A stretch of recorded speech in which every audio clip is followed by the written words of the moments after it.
Assalamualaikum warahmatullahi wabarakatuh.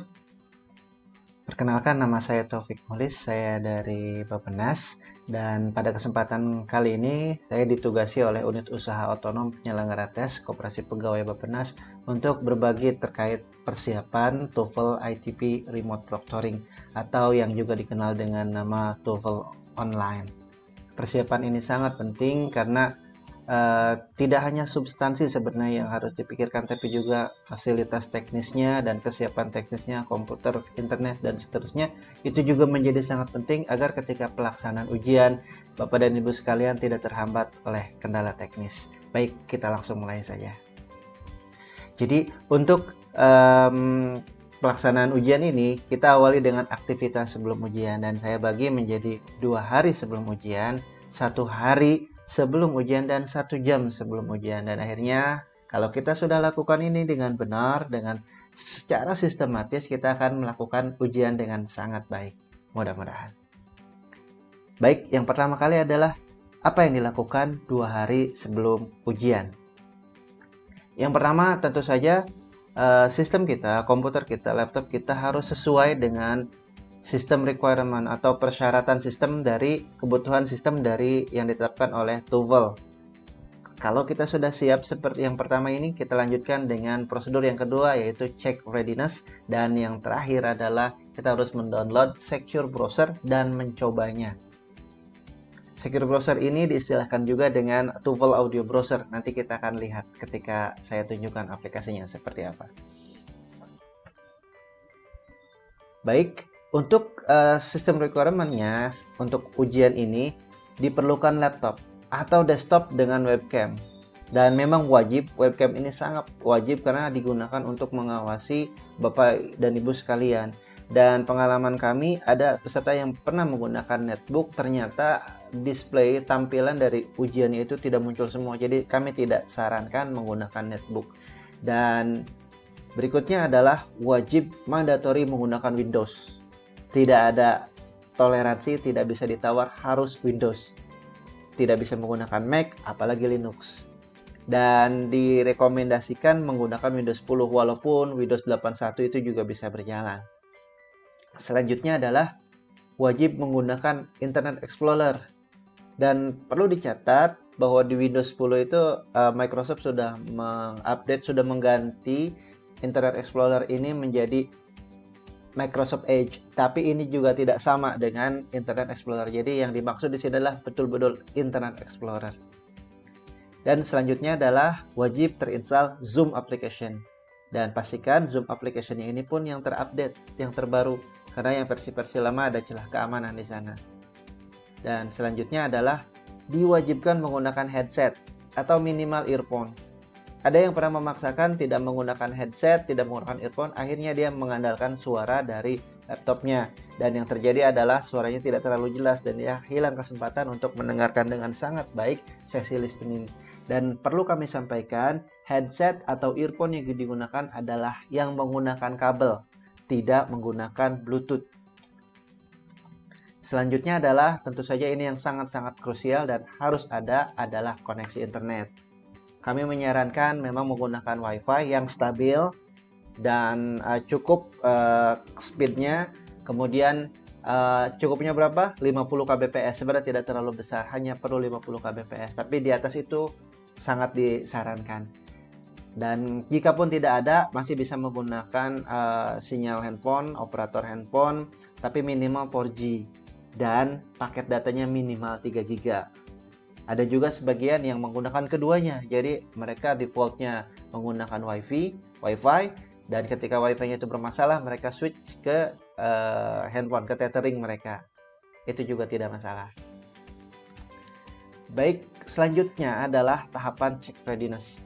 Setelah kita meyakinkan semua perangkat kita sudah kompatibel, sudah sesuai dengan kebutuhan, maka tahapan berikutnya adalah check readiness. Check readiness ini harus wajib menggunakan Internet Explorer. Dan berikutnya adalah kita membuka domain koperasi.bappenas.go.id/TOEFL dan selanjutnya klik check readiness dan terakhir adalah klik system check. Di sana kita harus mengisikan nama, dan memasukkan UUO PT Bappenas pada komen, lalu klik run check dan tunggu sampai proses berakhir. Nah, selanjutnya saya coba praktekkan langsung, jadi Bapak Ibu sekalian bisa melihat. Bapak Ibu sekalian juga bisa sambil mencoba sekarang, sambil melihat video ini. Bisa klik start, kemudian diketik Internet Explorer. Nah, saya baru mengetik huruf IN, itu sudah keluar. Di sini ada recommended-nya Microsoft Edge, bukan itu. Kita menggunakan Internet Explorer yang seperti ini, huruf E seperti ini. Bukan ikonnya seperti ombak ini, tapi huruf E. Setelah terbuka, seperti yang tadi ditunjukkan, kita harus membuka domain koperasi.bappenas.id/tuval. Seperti ini, jangan sampai salah, koperasi.bappenas.go.id/tuval. Maka terbuka situs seperti ini. Kemudian yang kita lakukan adalah klik check readiness. Tunggu prosesnya sampai selesai. Lambat tidaknya tergantung koneksi Bapak Ibu sekalian. Nah, pasnya saya cepat, berarti koneksi saya sudah mendingan, lebih baik. Nah, di sini kita ada banyak pilihan, dan yang kita pilih adalah Run System Check. Yang ini Run System Check. Kemudian ini kita isikan nama saya Taufik. Tenggo Taufik Muhlis, UUO PT Bappenas. Seperti ini. Kemudian klik run check. Dia akan mencoba mengecek sistem kita. Yang pertama dia akan mengecek kecepatan downloadnya kita. Berapa. Dia lakukan beberapa kali sampai dia mendeteksinya. Dan kemudian dia akan terus melakukan seperti itu, akan mensimulasikan. Nah, Bapak Ibu sekalian mungkin berbeda waktunya. Ini saya udah proses upload, itu tergantung kecepatan sekalian juga. Dia juga lakukan beberapa kali, dia akan lakukan seperti ini. Kita tunggu saja. Kita tunggu dan diamkan komputernya, jangan diganggu. Apalagi sambil download, ini sangat tidak disarankan. Biarkan kondisinya seperti ini, kosong, tidak ada aplikasi lain. Nah, sekarang dia sedang melakukan tes delivery. Kita tunggu saja. Kemudian dia melakukan press root.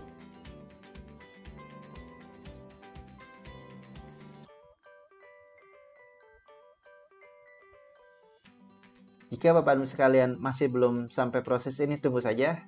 Yang penting koneksinya tetap jalan dan komputernya tidak hang. Seperti itu. Nah, ini cukup lama. Kemudian menghitung. Oke, sudah beres semua.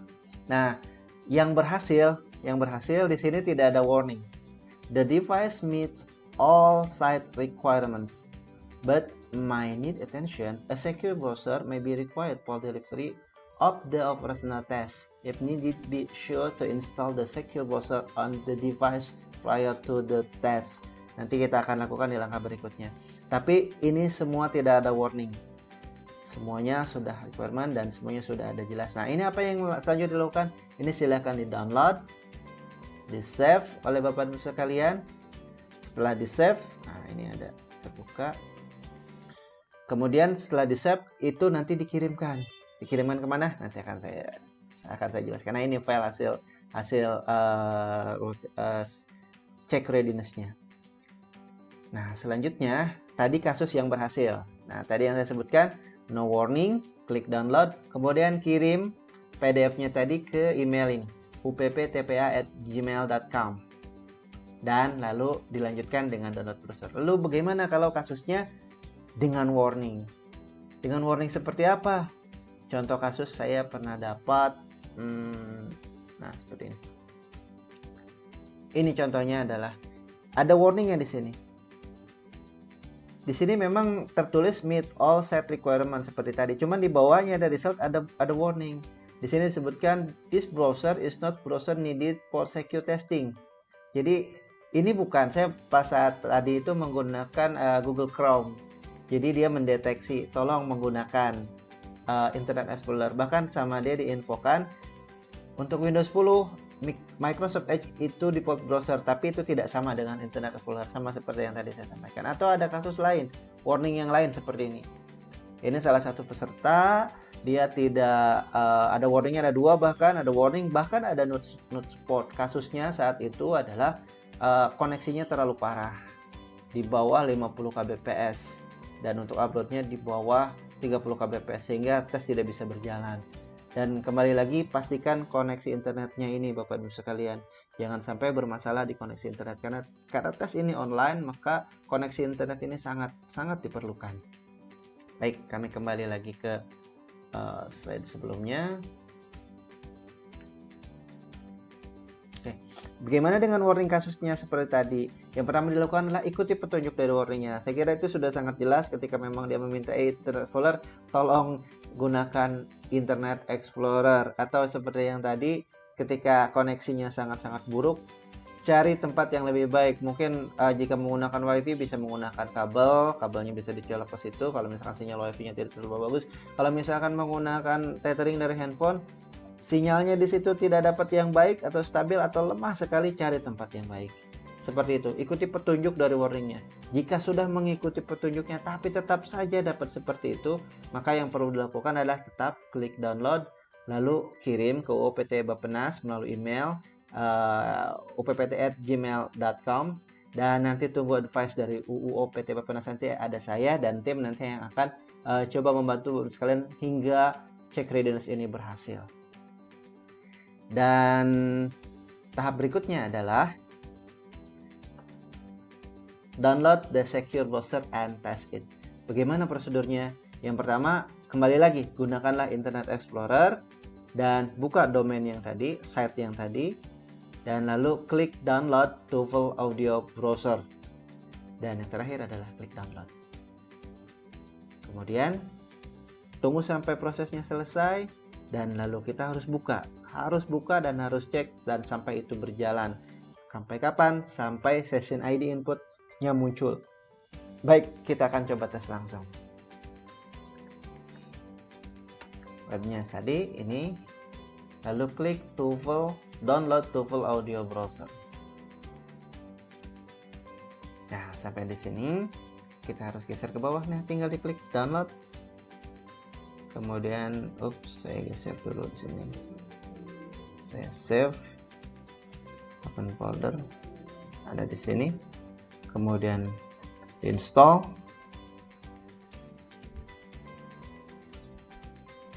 Dia akan melakukan verifikasi seperti ini. Selesai. Hanya seperti itu, tidak banyak. Dan selanjutnya di mana? Shortcut edit to your desktop. Berarti kita harus menuju ke desktop. Nah, ini sudah ada untuk sekalian. Kita bisa melihat TOEFL Audio Browser. Kita klik di sini. Dia akan berjalan seperti ini.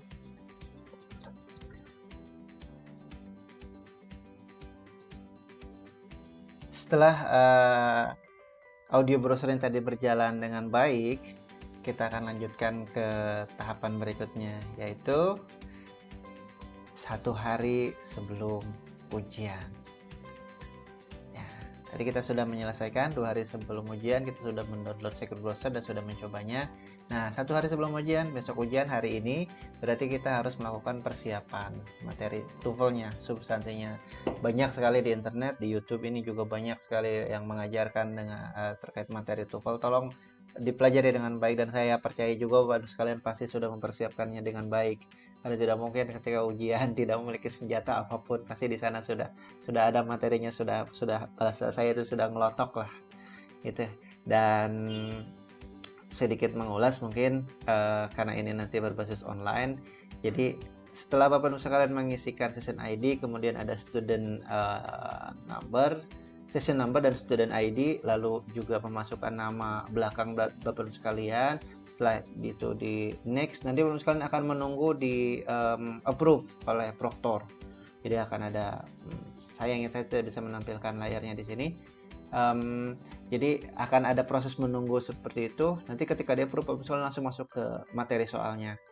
Diawali dengan pertanyaan, apakah Bapak Ibu sekalian pernah, berapa lama Bapak Ibu sekalian belajar bahasa Inggris, apakah pernah sebelumnya ikut TOEFL, baik paper based atau mungkin internet based atau mungkin computer based, itu akan ditanyakan, dan saya kira itu cukup dijawab saja. Setelah itu akan ada kesepakatan atau perjanjian dalam tanda petik agar tidak mengcopy soal ini, agar tidak membagikan soal ini dengan cara yang tidak diizinkan lah. Secara hukum itu akan melanggar, dan saya kira itu akan berimplikasi kepada skor nanti. Walaupun nanti misalnya mendapatkan skor yang bagus di TOEFL-nya, lalu ada diindikasikan ternyata nih ketahuan nih bahwa misalnya menyebarkan soal melalui TOEFL online ini, maka ya akan dihapus soalnya dan mungkin juga akan di blacklist. Kalau misalnya kalian tidak akan bisa ikut ujian TOEFL dimanapun, saya kira itu bukan keinginan kita bersama. Setelah selesai, nanti akan masuk pengetesan audio. Jadi misalnya akan diminta untuk memakai headphone atau headset, kasus kita itu bisa juga diatur, akan disampaikan untuk mengatur volumenya. Kemudian ada tombol next-nya di situ. Seperti itu. Sampai itu sudah clear, nanti akan ada sampel soal listening itu seperti apa, akan ada penjelasannya. Kalau sudah beres, sudah yakin banget, akan di next dan akan masuk ke soalnya. Satu persatu soal akan disampaikan, dan khusus untuk listening ini itu di waktu. Jadi untuk menjawab satu soal itu akan ada waktunya, akan ada waktu berjalan seperti bar jalan itu di bawah, sampai itu penuh akan otomatis ganti ke soal berikutnya. Waktunya sebentar. Itu kenapa diperlukan coretan menggunakan plastic holder. Itu enak sekali, jadi kita bisa menulis, ini kita dengar, tulis dulu di sini gitu kan, seperti itulah. Saya kira teknisnya seperti itu Bapak Soalnya sudah mempersiapkannya, dan sudah banyak sekali di YouTube yang mengulasnya bagaimana caranya. Setelah itu beres, 35 menit selesai, akan dilanjutkan dengan bagian kedua, yaitu structure and written expressions. Itu ada 40 soal, waktunya 20 menit, dan terakhir adalah reading comprehensions, 50 soal, dan waktunya 55 menit. Ini yang paling banyak waktunya setelah selesai itu. Baik, ini sudah selesai untuk persiapan materinya. Maka yang berikutnya adalah 1 jam sebelum ujian. Apa yang diperlukan 1 jam sebelum ujian? Ini sangat penting. Ini krusial sekali Bapak dan Ibu sekalian. Baik. Yang pertama dilakukan adalah kita harus mempersiapkan wifi-nya. Wifi-nya harus coba dicek kembali, coba dikoneksikan kembali. 1 jam sebelum ujian, misalnya ujian jam 8, berarti sekitar jam 7 atau jam 7 kurang, misalkan sudah siap, sudah standby, perangkat sudah dinyalakan, koneksi internet sudah dihubungkan, dan di sini ada alternatif bisa keduanya, jadi bisa menggunakan wifi dan juga bisa menggunakan 4G dari handphone Bapak sekalian dengan kuota minimal 3 GB. Itu juga boleh dilakukan, jadi sebagai cadangan tethering handphonenya. Yang berikutnya adalah please retest system. Jadi sistem yang sudah dites 2 hari yang lalu, coba dites ulang. Harusnya dengan lokasi yang sama, lokasi itu ujian di kamar atau di ruangan yang sama tertutup, di situ harusnya tidak jauh berbeda. Cuman kita harus tes kembali.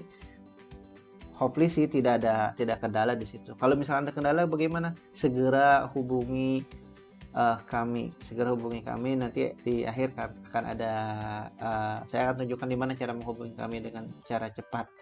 Kemudian kita harus memastikan juga ruangan ujian itu layak. Yang pertama adalah please tolong rapi ruangan itu, cukup cahaya, tidak membelakangi cahaya, tidak backlight, dan senyap, tidak mengganggu, tidak ada suara-suara, tidak ada noise yang mengganggu ujian Bapak dan Ibu sekalian. Oke, poin pertama, kenapa harus rapi? Karena ketika nanti verifikator akan meminta Bapak sekalian mengarahkan kamera dari laptopnya ke seluruh ruangan.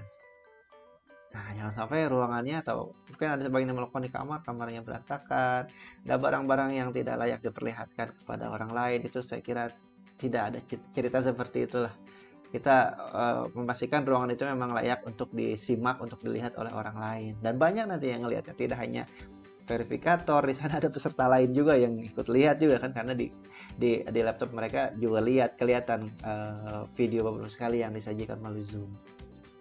Dan setelah selesai melayakkan ruangan, kemudian kita join Zoom, dan harusnya sudah dapat juga linknya nanti dari admin UO PT Bappenas. Dan selanjutnya sambil menunggu, karena ketika join Zoom ini misalkan nggak langsung masuk karena bergantian. Jadi kalau misalnya udah duluan joinnya, nanti akan didahulukan untuk melakukan verifikasi. Kalau selama belum di accept, kita jangan berburuk sangka juga, kok nggak diterima. Nah, itu masih sedang memverifikasi satu persatu peserta lain. Apa yang kita lakukan? Nah, selama itu kita bisa mencatat student ID di plastic holder yang disediakan 9 sekian sekian sekian, itu kita tulis dulu supaya nanti enak lah, supaya clear nanti kan. Nah, berikutnya adalah tahapan verifikasi. Jadi setelah Bapak sekalian di accept untuk masuk Zoom, ada beberapa tahapan yang akan dilakukan oleh verifikator. Ini saya sajikan di layar. Saya akan perbesar. Oke. Yang pertama pasti diminta adalah Bapak dan Ibu sekalian akan diminta untuk menunjukkan ID card. Baik itu KTP atau SIM atau paspor. Jadi jika tidak ada KTP bisa SIM, jika tidak ada SIM maka digunakan paspor. Dan ini harus ada. Dan nanti harus ditunjukkan tepat ke layar di kamera, seperti misalkan ya, ditunjukkan seperti ini, tepat di layar kameranya sampai verifikator menyampaikan oke, clear, itu sudah jelas. Bapak sekalian adalah emang orang yang ikut berhak ujian di sana. Kenapa? Karena untuk menghindari perjokian sebenarnya. Ada beberapa kasus yang orang yang ujiannya itu tidak sanggup, akhirnya dia meminta orang lain untuk menjokikan. Dan KTP ini juga dikirim harusnya dari awal. Jadi sebelum selesai ujian dikirimkan KTP itu ke pihak Bappenas. Yang kedua adalah menunjukkan plastic holder atau plastik sampul dan spidolnya. Yang spidol bukan permanen dan penghapus. Itu pasti diminta ditunjukkan. Silahkan tunjukkan. Oke, seperti ini. Dan tolong jangan yang besar.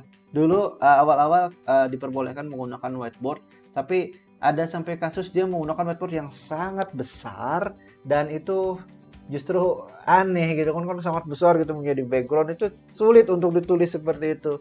Lebih baik plastik holder dan kecil gitu, jadi bisa menggantikan posisi kertas coretan atau kertas buram ketika ujian biasa gitu. Dan untuk penghapus pun bisa menggunakan tisu, tidak harus penghapus spidol yang besar itu. Kalau ada pun itu lebih baik. Dan berikutnya pasti verifikator akan bertanya kepada Bapak Ibu sekalian apakah menggunakan internetnya menggunakan wifi atau tethering internet dari handphone. Jika tethering internet dari handphone, maka HP-nya disimpan di belakang Bapak Ibu sekalian, dan pastikan handphonenya itu terlihat dan dicas. Jangan sampai handphonenya mati di tengah jalan ketika ujian karena baterainya lowbat, tidak ada lagi powernya di sana sehingga mati. Dan bisa disimpan meja di belakang. Jadi meja itu untuk menyimpan handphonenya dan ada colokan di sana. Kalau misalkan memang sangat tidak memungkinkan ada colokan di sana, bisa menggunakan power bank, dan power banknya harus penuh juga. Jangan sampai power banknya juga tidak ada dayanya. Dan jika Bapak sekalian menyampaikan saya menggunakan wifi, baik, kalau begitu Bapak pasti akan diminta untuk mematikan handphone. Mematikan handphone tepat di depan panitia, tepat di depan kamera. Jadi pasti diminta dimatikan sampai benar-benar mati, dan handphonenya disimpan tidak di dekat Ibu sekalian, biasanya disimpan di tempat yang jauh. Karena handphone itu bisa digunakan untuk sarana memotong soal atau juga bisa menggunakan kerjasama dan seperti itu, makanya pasti diminta dimatikan. Nah, lalu bagaimana jika menggunakan keduanya? Saya menggunakan wifi, tapi kalau misalkan wifi ini mati, saya akan menggunakan handphone. Bagaimana kasusnya seperti itu? Boleh, tapi pasti handphonenya minta dimatikan. Jadi ketika wifi-nya sudah mulai menunjukkan gelagat akan mati, gitu, Bapak sekalian segera mengangkat tangan, lakukan prosedur mengangkat tangan seperti ini ke kamera, melambaikan tangan ke kamera seperti ini. Nanti akan ada zoom set. Nah, seperti apa prosedurnya nanti akan saya sampaikan lebih detail ketika sudah masuk kepada kesulitan teknis dan komunikasi dengan proktor atau verifikator.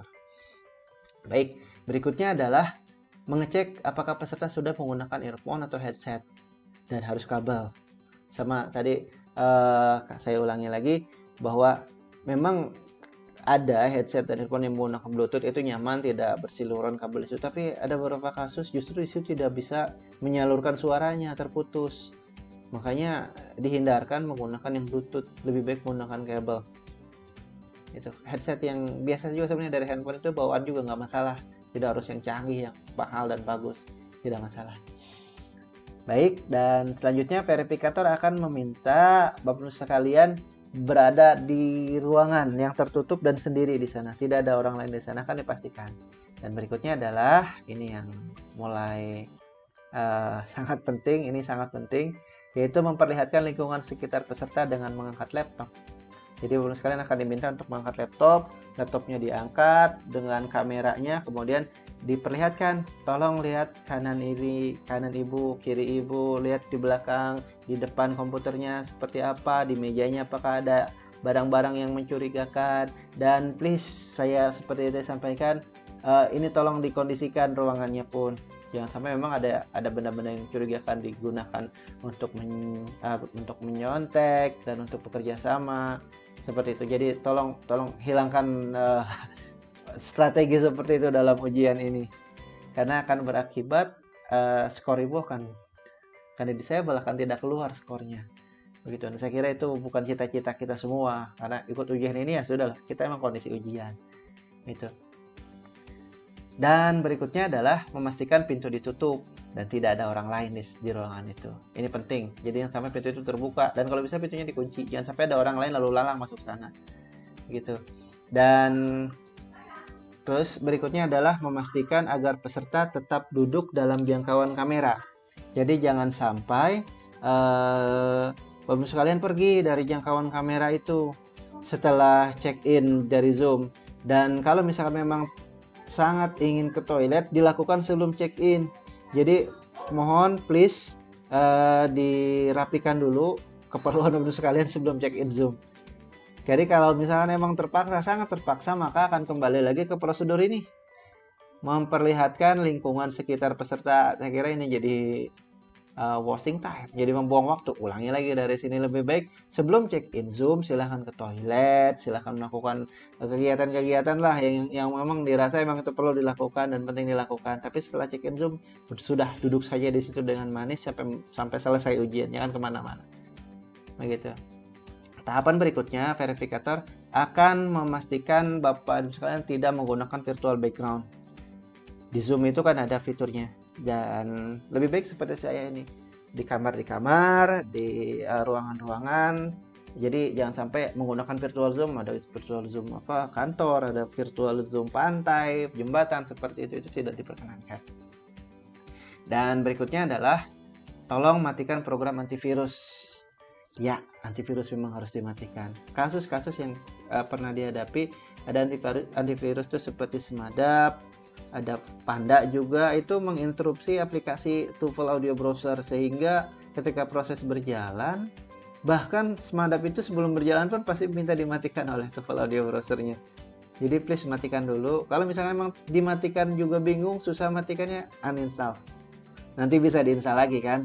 Jadi uninstall dulu selama pelaksanaan ujian. Dan aplikasi-aplikasi lain juga tidak boleh, seperti Skype. Kalian pernah mendapati Skype tengah jalan peserta ujian, kemudian Skype-nya ada notifikasi, dan akhirnya ujiannya terhenti gitu. Jadi Skype-nya tolong dimatikan dari awal. Ada program-program lain seperti program yang digunakan untuk screenshot, seperti LikeShoot, kemudian juga program yang untuk meremote desktop seperti TeamViewer, itu juga tidak boleh.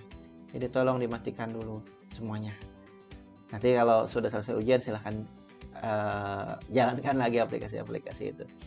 Dan tahapan berikutnya pasti belum sekalian diminta untuk meminimize Zoom windows dan menjalankan audio browsernya. Dan tidak dipastikan tidak tertutup. Seperti apa? Ya, kami akan contohkan. Kami akan membuka Zoom.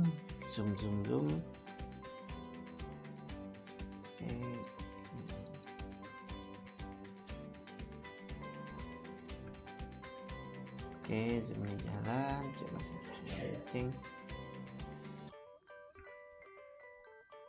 Oke. Nah, Zoom itu ketika Windows seperti ini, ketika di minimize, Zoom-nya akan berbentuk kecil seperti ini. Ini seperti nama logo. Oke. Nah, seperti ini. Jadi yang dimaksud minimize Zoom itu ya menjadi kecil seperti ini dengan ada tanda panah di sini. Gitu. Jadi ini yang dimaksud dengan zoom minimize. Karena ketika diperbesar seperti ini, dan ketika kecil gini, dia akan tetap ada di layer atas, tidak tertutup oleh aplikasi lain. Setelah selesai di sini, Bapak Ibu sekalian diminta untuk menjalankan TOEFL Audio Browser-nya. TOEFL Audio Browser-nya dijalankan dan pastikan ini tetap ada di atas, tidak tertutup. Gitu. Kenapa? Karena ketika tuple audio browsernya berjalan dan sudah tidak bisa membuka aplikasi lain, hanya tuple audio browser dan Zoom ini. Nah, ketika menemukan kesulitan, kan tadi prosedurnya adalah mengangkat tangan, lalu akan ada chat. Ujian ini belum biasanya di post, lalu ada chat seperti ini. Nah, ini chat di sini akan ada notifikasi 1, 2, 3 dan seterusnya. Tolong baca chatnya di sini. Nanti akan ada di sini dari proktor atau dari verifikator akan bertanya, ada apa Bu? Ini kan kendala apa? Silahkan komunikasinya melalui ini. Tidak ada cara lain komunikasinya selain ini. Tidak lagi ada audio, tidak ada lagi handphone kan, sudah tidak ada. Jadi fokusnya di sini saja. Kalau sudah, ini bisa di minimize kembali dan dilanjutkan ujian berikutnya. Kapan ujian berikutnya? Baik, saya lanjutkan lagi. Ini kira udah selesai. And meeting rule. Terus. Baik.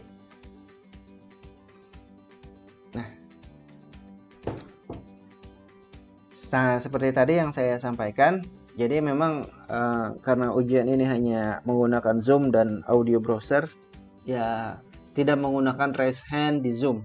Jadi bukan raise hand di Zoom, hanya mengangkat tangan fisik seperti ini, melambaikan tangan ke kamera seperti ini, nanti tadi akan ada notifikasi Zoom sama seperti tadi yang saya jelaskan.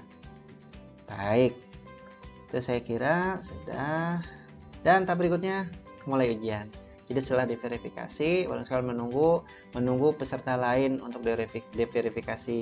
Dan setelah itu, setelah selesai semua, baru sekalian akan mendengarkan pengarahan dari proktor, kemudian akan memulai ujian, mulai dari memasukkan session number, student ID, nama belakang, student number, kemudian mulai di sana. Terus di sana ada perjanjian dan seterusnya yang tadi saya sudah jelaskan.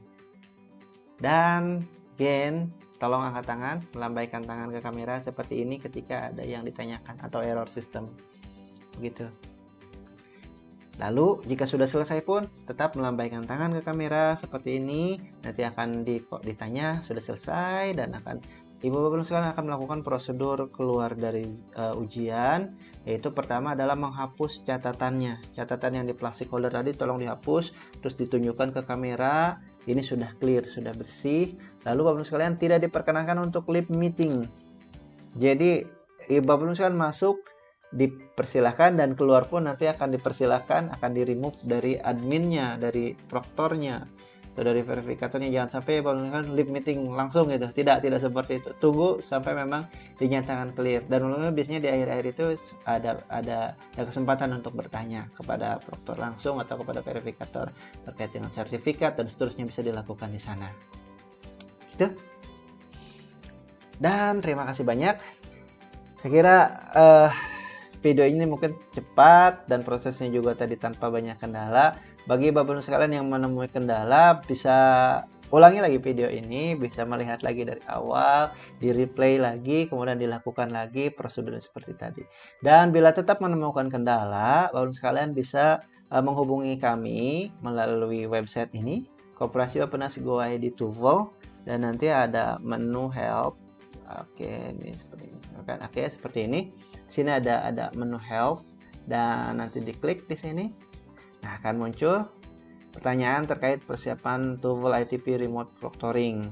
Bapak sekalian isikan nama, email, nomor HP yang ada WA-nya tentu saja, dan silahkan ceritakan sedetail-detailnya di sini. Sedetail-detailnya apa kendalanya, apa masalahnya terkait persiapan, apakah ada masalah di secure browsernya kah, ataukah ada masalah di check readiness-nya kah, silahkan detailkan di sini. Setelah itu disubmit dan kami sampaikan kembali, ini adalah terkait persiapan TOEFL. Jangan bertanya soalnya seperti apa atau apa tips-tipsnya seperti itu, tidak. Ini hanya terkait dengan kendala yang dihadapi oleh Bapak sekalian ketika ada permasalahan secara teknis ya. Nanti ada saya, ada Pak Dwi, ada Pak Pandu yang bisa membantu sekalian menyelesaikan masalah teknisnya. Baik, itu saja dari saya. Terima kasih banyak. Mudah-mudahan video ini bisa memberikan gambaran secara umum persiapan teknis ujian Bapak sekalian. Sedikit tadi terkait dengan materi ujian juga, tips dan triknya. Dan sisanya materi lain itu banyak di YouTube. Silahkan googling, silahkan searching sendiri. Dan mudah-mudahan ujiannya juga berjalan dengan baik dan hasilnya sesuai dengan yang Bapak dan Ibu sekalian harapkan. Kurang lebihnya mohon maaf. Sampai ketemu di hari ujian. Assalamualaikum warahmatullahi wabarakatuh.